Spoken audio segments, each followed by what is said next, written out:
actor. He missed his calling. You didn't leave. You fled from being impeached by the Democrats in the state legislature.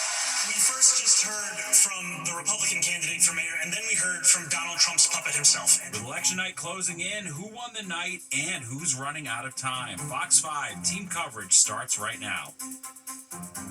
Welcome to the 10 o'clock news. I'm Steve Lacey. And I'm Natasha Verma. Tempers flare on the debate stage. From the start, the candidates locked in a bitter personal fight over the past and policy plans. All right, but through it all and the back and forth, there was one thing that all three could agree on: keeping Jessica Tisch as police commissioner. We have live team coverage. Linda Schmidt just spoke with two of the candidates fresh off the debate stage.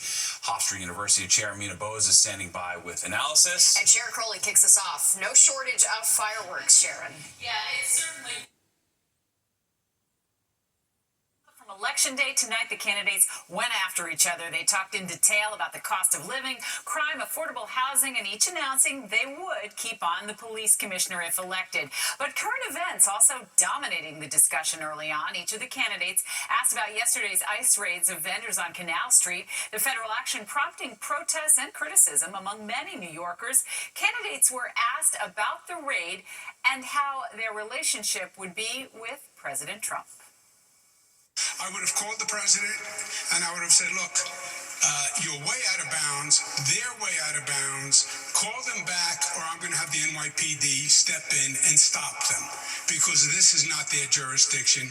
You're in the city of New York. ICE is a reckless entity that cares little for the law and even less for the people that they're supposed to serve.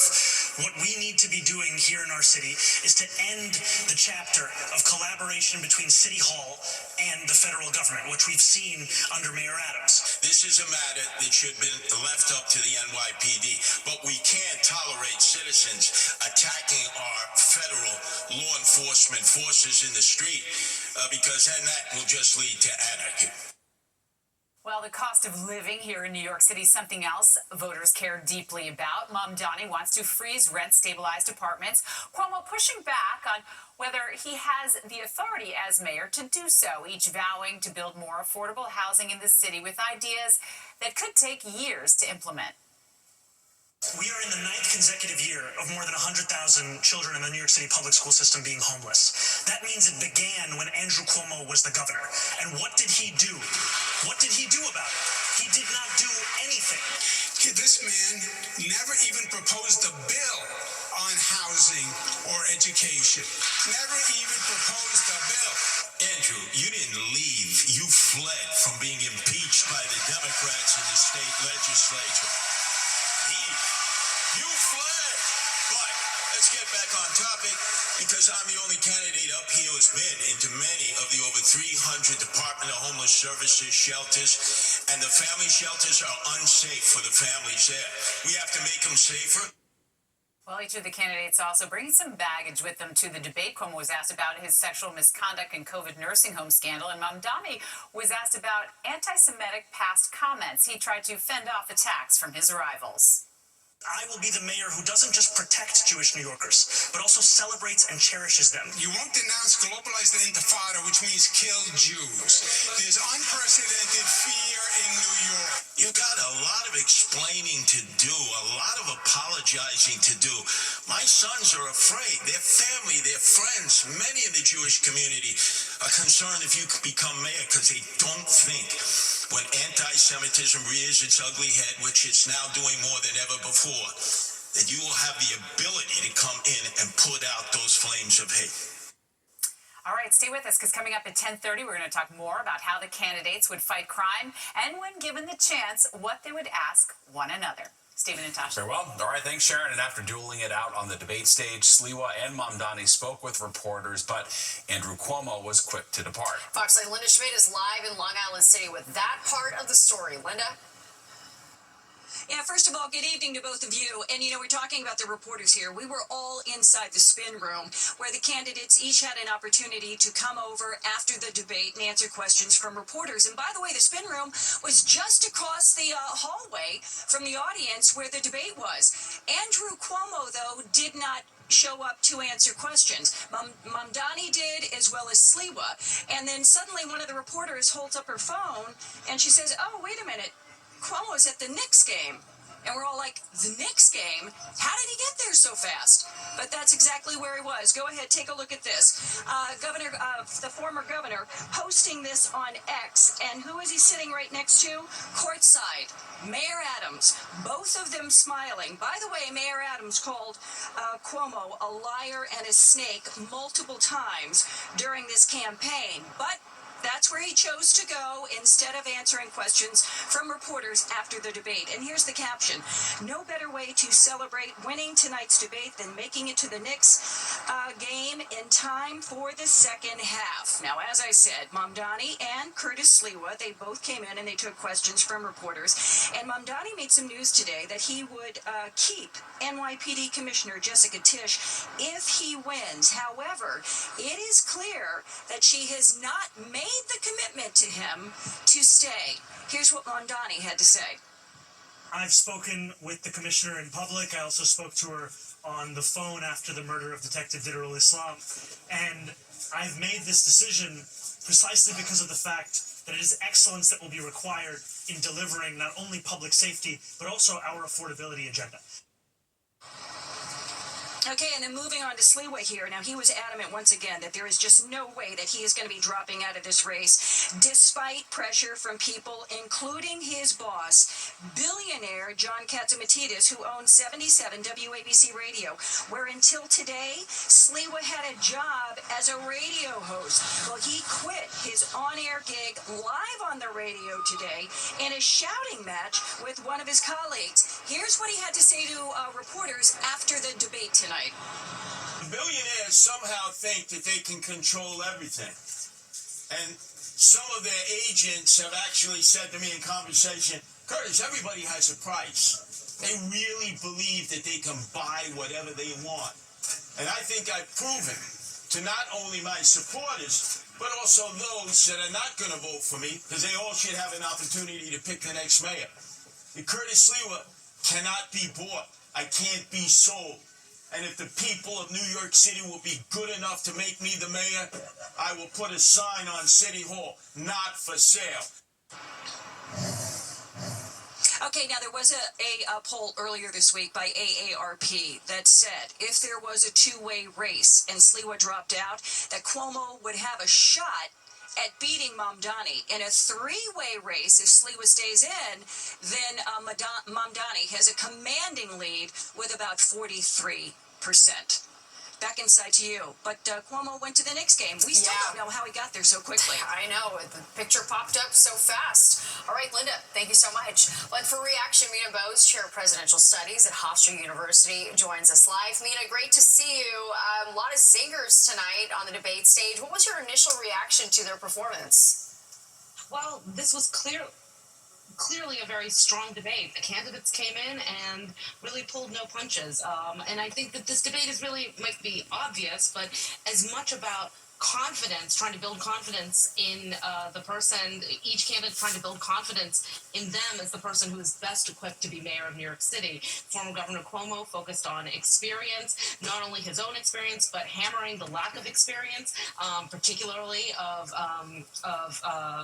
candidate Mamdani. Candidate Mamdani, of course, Assemblyman, focused on Cuomo's weaknesses as governor, the reasons why he had to resign from office, and of course, Curtis Sliwa was critical of both of them. Interestingly, I thought only Mamdani said that he would recommend Sliwa as a second choice, right? Both Cuomo and Sliwa said them, no one else. I think they're trying to rule out the possibility of anyone, particularly for Sliwa, of dropping out. But we're 2 weeks away. A lot can happen. Yeah, it was a comical moment, right? Sliwa saying, "Don't glaze me now," or whatever he said. You know, at times it sounded like that debate was taking place in the Apollo. It was loud in there. The audience really got into it. Walk us through who you think had the strongest performance tonight. Well, I think, not to kind of punt on that, but it kind of depends on where you stand. I think Cuomo came out, was very aggressive, was trying to show, I think, that he is going to fight for New York City. And, it's a little attacking New York State when, of course, he was governor and elected to 3 terms, but trying to show that not pulling any punches, that he has the experience and that Mamdani doesn't. I think that Mamdani was very kind of effective in showing meeting where his openness to multiple constituencies, talked about a woman who said her daughter supported him, but she wasn't sure, and opened that door, but then also hasn't taken a position on any of the initiatives that are going to be on the ballot, and questions about experience and ability to follow through on promises were ones. I think those are the big questions. Ultimately, this is true in any election. It's a get out the vote at once you get this close, and who's going to be able to pull more voters in. Mamdani has the edge right now, according to the polls. And so in this three-way race, it's unclear whether Cuomo was aggressive enough to overcome doubts about him, critiques about the reasons for his resignation, which came up in the debate, and whether Mamdani built enough confidence that that he will be able to get his supporters to turn out as they did in the primary, which I believe the Democratic primary last June had about as high turnout as the general election 4 years ago. So that's significant. And we saw Cuomo and Sliwa both take shots at Mamdani over his experience, and he did seem to stumble, wouldn't you say, on some questions that he didn't have a stance on, for example, ballot measures and casinos in the city? Yes, he did. I mean, it wasn't. No one had a flawless performance, and I think that is exactly kind of the area of weakness. He said he hasn't taken a stance on any of the ballot measures, and Cuomo obviously was fairly critical of that. But again, there are reports that some of that is because of, as mayor, he would have to work with the city council, which endorses a number of these. The one about moving the mayoral race to presidential election year is fairly complicated. That may not be enough to sway voters, but it certainly was. That was kind of a weakness in the debate from Mamdani, for sure. Yeah, that was the second and final debate. All right, Mina Bose, we appreciate your perspectives, as always. Thank you. for having me. And stay with Fox 5 for more on the race for mayor. You can watch Battleground NYC, the fight for your vote with host SC Cup. Stream it weeknights at 7 p.m. on the Fox local app, or watch it right after the 10 o'clock news. And just after midnight, Broadway marquees could go dark. All right, show musicians are set to strike. Can anything be done to stop curtains from falling on many productions? And Canal Street goes quiet one day after ICE raids. We're getting a look at those arrested. Then another coyote attack in New Jersey. How the victim escaped the jaws of a rabid animal. The Tech and The Apprentice. Cuomo started this fire. Mamdani will let it burn. Violence is an artificial construction. Artificial? Tell that to the children caught in crossfire or the many rape victims. For New York City Mayor, vote safety. Vote Sliwa. Hey, you know the feeling when you realize you bought things you'll never use? Sound familiar? Then try Vinted. Like this bag. Or this dress. These boots. They were supposed to go with everything. If you've been there too, now you can sell what you don't wear on Vinted. It's simple. Snap, upload, and sell without fees. Give a second life to your clothes and get the chance to make some extra space and money at the same time. Download Vinted. If you don't wear it, sell it. The search is over. The NYPD arresting a woman they say abandoned her newborn on the dirty stairs of a Midtown subway station. All right, Fox 5's Duarte Geraldino live in Lower Manhattan as the woman is set to appear in front of a judge. This is really the start of a court process where she's going to learn exactly what she's charged with and whether she's going to remain behind bars through this trial or whether she'll be released. This is a case that has really shaken so many people in this city. Police say 30-year-old Asa Diawara left her newborn baby at the 34th Street Penn Station stop.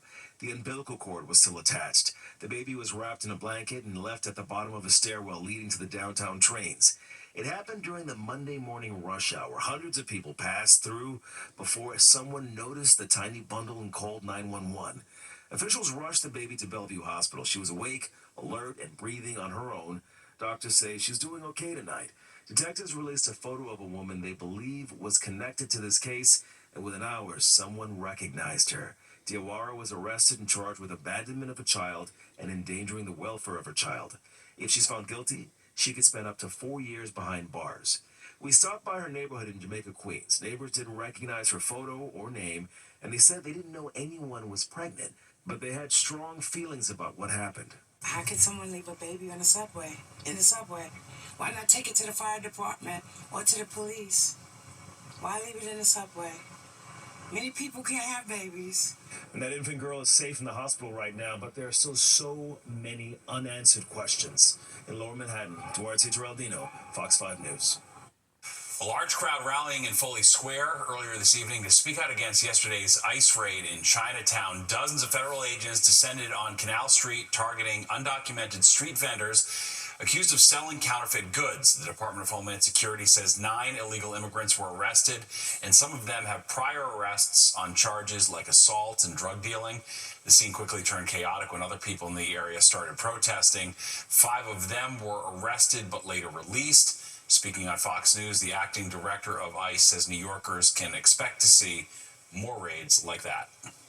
You will see an increase in ICE arrests because there are so many criminally illegal aliens that have been released in New York specifically, and especially that are being harbored in New York for the lack of cooperation there in New York City. It is purely a pretext to incite violence so that this administration can then say that it needs to bring in the military to stop violence that they have created.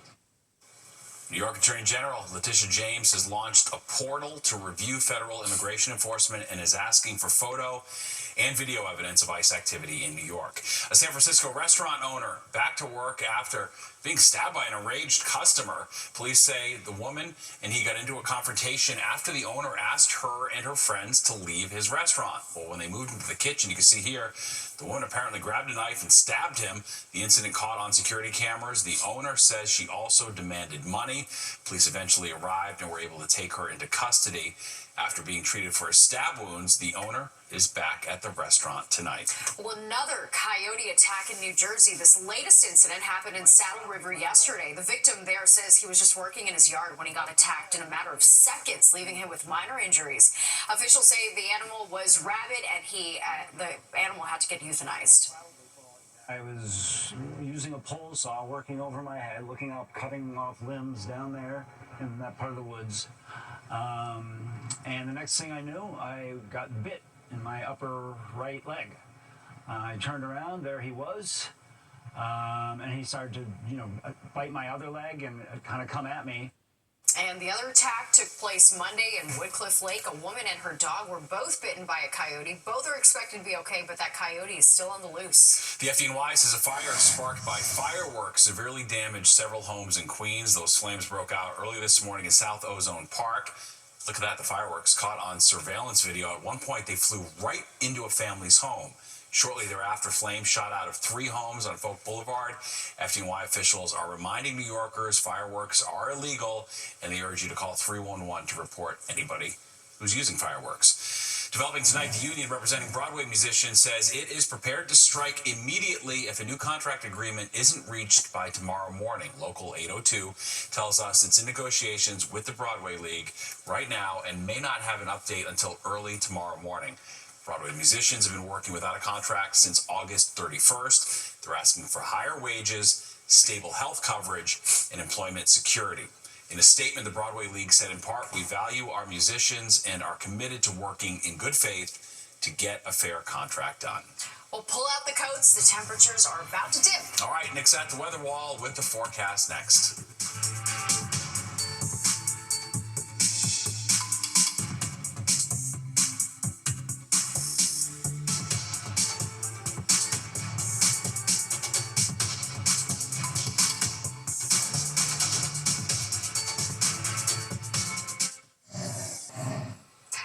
As we take a live look outside, you need a jacket tonight, but earlier today it was like the perfect fall day. Yeah, par for the course. We are working our way through October. Let's go to Nick for the forecast. To be expected, right? Exactly, and we're starting to cool down a little bit again tonight. And as we proceed through the next couple of days, you'll be noticing those temperatures on a bit of a decline. Now already 40 down to 47 at Sussex, Sullivan County there, Monticello 45, mid-50s in the city still, across the island, still upper 50s into Connecticut, and extending down to the Jersey Shore now at 52. So the wind has calmed down a bit. It's out of the west-southwest, averaging closer to about 5 to 10 miles per hour. So figure about a 10-mile-per-hour wind tonight. We'll get a bit breezy again for tomorrow. Now, we've been watching showers in western New York State and parts of Pennsylvania, but notice the close-up area near us.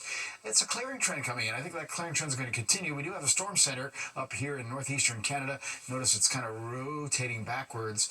The big deal for us will be that flow coming in from the west-northwest eventually to bring down those temperatures over the next couple of days. So we're going to go clear tonight, or mainly clear anyway. Sunshine most of tomorrow. Do some clouds getting up mid-morning, late morning into the afternoon.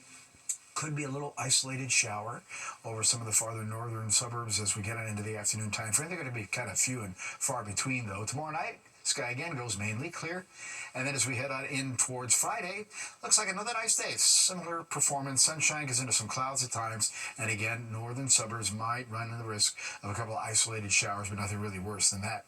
All right, for tonight, though, we're going to be heading down in towards the 30s to about 40 in those cooler spots north and west. There's 40 for Sussex, 41 Poughkeepsie, high 40s in town across the island. And then for tomorrow, nice day. Sunshine, but a seasonally cool day. Average high 62. Will be around 60, but notice the northern suburbs don't get out of the 50s. And that's going to be the story for everybody. We're going to be in the 50s from Friday on in through the weekend on into early next week as well. Steve and Natasha? All right, Nick, thank you. And both Andrew Cuomo and Curtis Sliwa claim they won the final mayoral debate. All right, the showdown had no shortage of quips, including a moment where candidates asked each other questions. And what's it like for celebrities behind bars, how their prison terms differ from average people? And the Knicks scrape by in their home opener, how fans are feeling about the performance without some of the team's key stars.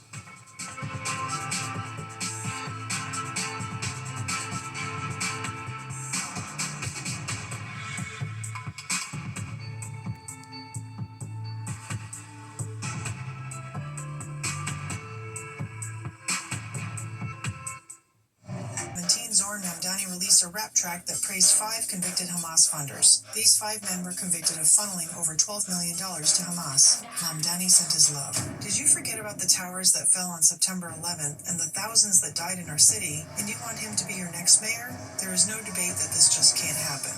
New York, it's time to meet James Manning, a true advocate for the people of New York City with an unwavering commitment and is a write-in candidate. I am James Manning, and I approve this message. You're watching the 10 o'clock news.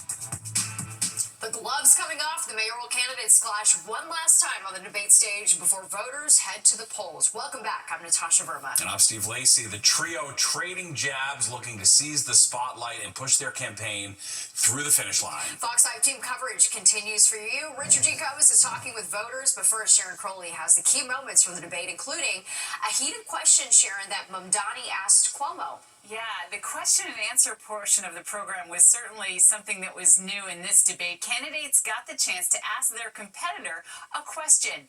Here's Sliwa asking Cuomo about his sexual misconduct scandal that prompted Cuomo to resign from office in disgrace. The only reason that John is on the stage is because of the failed Governor Cuomo, who was rejected by the Democrats in the primary and rejected by 13 women who charged you with sexual harassment. Do you ever know that no means no? You know what no means? I'm not sure what the man said, but the situation, my legal situation, as we discussed before, was fully litigated. I was dropped from the cases. Okay, so when Cuomo got the chance, he went after Mamdani for taking a picture with a controversial public figure in Uganda. You take a picture with Rebecca Kadaga, Deputy Prime Minister of Uganda. She's known as Rebecca Gay Killer Kadaga. You're a citizen of Uganda. You took the picture. You said you didn't know who she was. It turns out you did. How do you not renounce your citizenship or demand BDS against Uganda for imprisoning people who are gay? My politics is built on a belief in human rights for all people, and that extends to queer and trans New Yorkers, and it extends to queer and trans Ugandans. And had I known that the first deputy minister was the architect of that legislation, I would not have taken that photo. All right, it's up to the voters to decide. And speaking of that, early voting begins this weekend, and we are just 2 weeks away from Election Day. Yeah. What are we going to do when it's over? We're gonna be so bored. I know. Midterms, I guess. Yeah. Yeah, not there yet, though. All right, thanks, Sharon. Well, early voting starts on Saturday. Tonight was the final chance for New York City voters to hear from all three candidates on the debate stage. So, do they speak to the issues that New Yorkers care most about? Fox 6's Richard Jacobs has taken the pulse of the people for us. In this melting pot that is New York City, you're left to wonder if this final debate is going to change minds or sway someone's vote. So we hit the streets to find out what's getting New Yorkers out to the polls starting this upcoming weekend and why this election is so important. We need to do something about the homeless. Actually, I'm in the street right now trying to give somebody some sandwiches as we speak.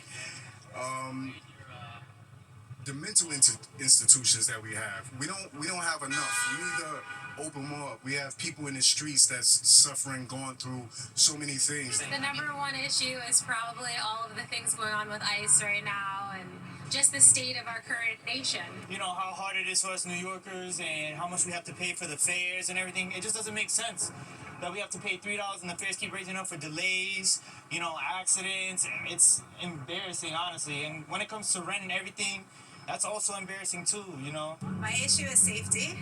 I want to feel safe in the city. I don't want to feel like I'm a target.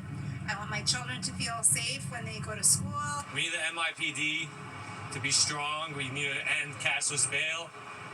We need to keep criminals off the streets and lock people up who commit violent crimes. You want stability in the city. You want people to feel safe. You want business to run.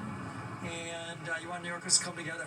Well, safety appears to top the list there. And for the folks who did watch the debate, well, it's impossible for them to choose a winner because whoever we asked, it's whoever they're voting for on Election Day.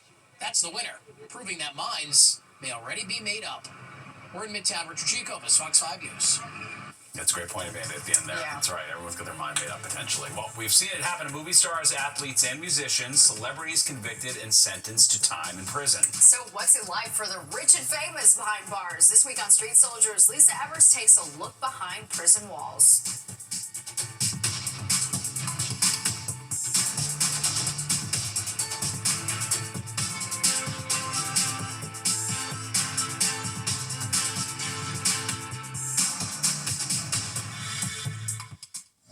Electric out there. More wins than the Jets. That's true. You've got a point. Yeah. All right, Nick joins us now for a look at the forecast. Got a lot from Nick. Tough. I tell you, it's tough. All right, well, our forecast is going to be pretty quiet as we go through the next couple of days. Just it's going to be cooling down. We still have a lot of clouds over the city for tonight. Those clouds will be going away, though. And look, we had an average high today, right, at 62. 56 this morning. Actually, we're pretty close to that or even below that. Now, humidity, I'd say the low temperature should be around 49. That's what will be tomorrow morning. 80 and 33. 88 and 33. He tried to say the record highs and lows. It's been a long day. 55, there's our new low. It's mostly cloudy. Winds are calming down. It's mostly out of the west-southwest, about 5 to 10. Humidity is drying up, and the pressure is rising. Good sign there, 29.81. Now, early this morning, while most of us, again, were sleeping, we had about a third of an inch of rain. Still, just not even really putting a dent in our drought problem, but we'll take every little bit that we can get. But now it's going to stay dry for almost the next 7 days completely. We'll see how that plays out. Mid-50s in town, right up the Hudson Valley. 40s there from Scranton to Monticello, low 50s in the Hamptons, high 50s in Connecticut, back to 52 at Belmar. But these numbers are cooler, 7 to 8 degrees in most spots from this time yesterday. Wind has again calmed down considerably. Now tomorrow it'll get a bit breezy again, not as much as today. We had the wind gust 25, 30 miles per hour. Tomorrow probably gusting 20, 25 or so, probably closer to 20. All right, radar, nothing again nearby, even though we have a lot of clouds going on, so that's the good news. We have a couple of showers way off to the north and west. We'll talk about those more in just a moment, but they're not coming our way either. It's just an indication of where that cooler air is coming down from Canada. 60s for highs today, low 60s for the city, made it to 66 Newark and Belmar. Look at Islip, 68, mid-60s across southern New England to Providence there, 68, but now we're going to travel westward, and you're going to see the temperatures headed down. 55 Rochester, State College to Clarksburg. Look at Cleveland, 48 for their high today. Chicago struggled to get to 50, same with Detroit. We've picked up the 70s, though, pushed way down on into the Carolinas. All right, again, here's that wider view. You can see the showers coming in across western parts of New York and Pennsylvania. It's almost like lake effect snow season time here, right? The wind coming across the cooler lake generating showers. It's not cold enough yet for snow, but it's the same mechanism that's going on. But those showers, as also is the case in the wintertime, they're not going to make it here. They'll dry out as they come over the mountains and come down again towards us. So we're not going to really worry about that at all. But we do have that storm center that are located way off to the north and east. And again, the result will be a trend towards that cooler weather. In fact, you can see 40s and 50-degree weather across the Great Lakes states towards Minneapolis at 50. Nashville 69 today, but it was 80s along the Gulf Coast to South Florida. Heading back across Texas, 92 for Phoenix, 70 Denver, 60 Salt Lake to Seattle, down to San Francisco, and 70 for Los Angeles. All right, let's look at our future cast. Overnight, again, the clouds go away. We get out about 40 in those cooler suburbs and 49 or so along the coast and in the city. Tomorrow we'll struggle to get to 60. Mostly upper 50s. I think we'll top off at 60 in the afternoon in Midtown. But then tomorrow night it gets colder. 30s for some of the suburbs. Middle 40s for Midtown. And then we'll be back to, again, only middle and upper 50s as we head on in towards Friday. All right, going down to 49 tonight. 60 tomorrow. Windy. We'll call it breezy, really. 59 on Friday. And then 50s stay with us from now on for the 7-day anyway. Upper 50s through the weekend. Middle 50s, middle of next week. Nice. All right, thanks, Nick. Well, the Westchester nonprofit providing life-changing service dogs to families with autistic children. We're going to introduce you to one family that says having a furry companion is making a huge difference.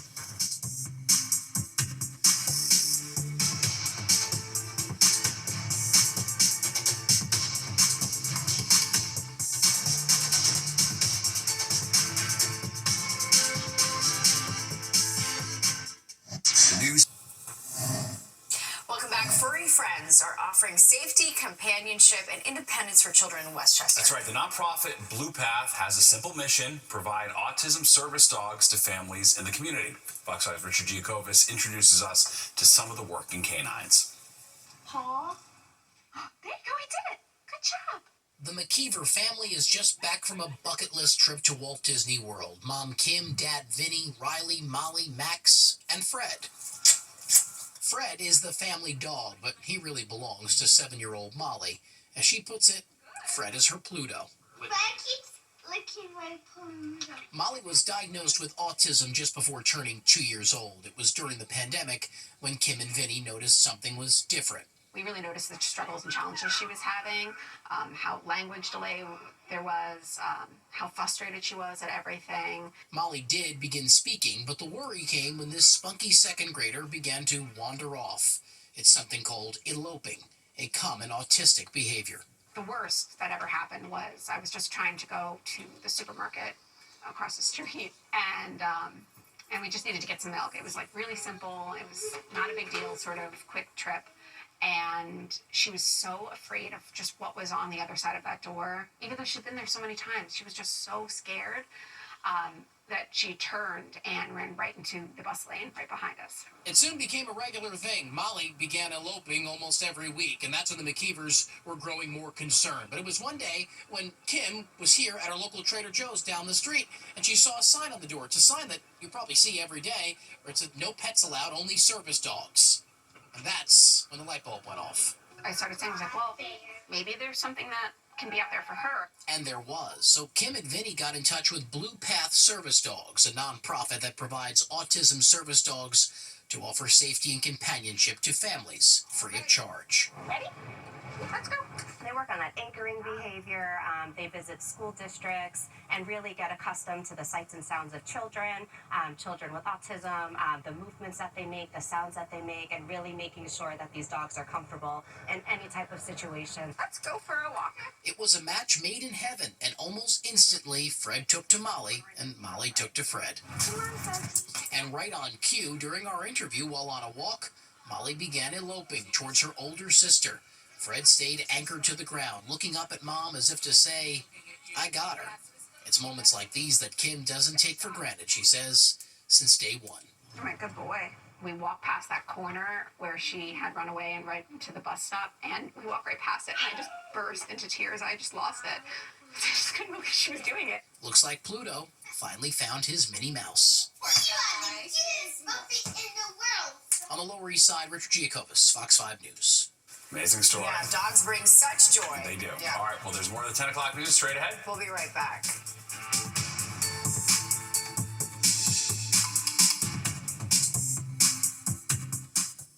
some 400 items once belonging to sports and Hollywood icons on the auction block at Christie's Rockefeller Center. The collection's called American Greats, Vintage Sports in Hollywood.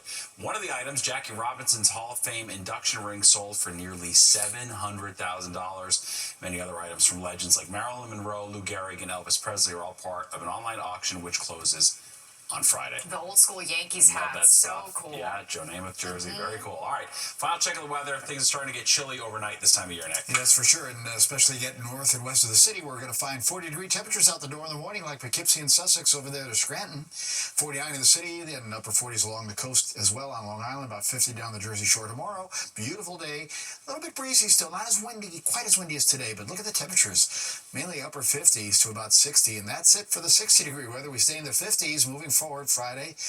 Upper 50s Saturday, Sunday, mid 40s at night. That means low 30s in the suburbs. And look, it's Monday and Tuesday, only mid 50s for highs, low 40s out the door in the morning. Next chance of showers doesn't come until Wednesday, so more drought woes ahead. Yeah, we need that rain. Yep. All right, Nick, thanks so much. All right, don't go anywhere. Battleground NYC, the fight for your vote is next at 11 with host S.E. Cup. And then stick around for Good Night New York with Crystal Young and Ryan Christopher at 11:30. Okay, that does it for us tonight. If you missed any part of the 10 o'clock news, you can always catch an encore on our free streaming app, Fox Local. Where you can stream our newscasts anytime. Have a great night, and we'll see you tomorrow.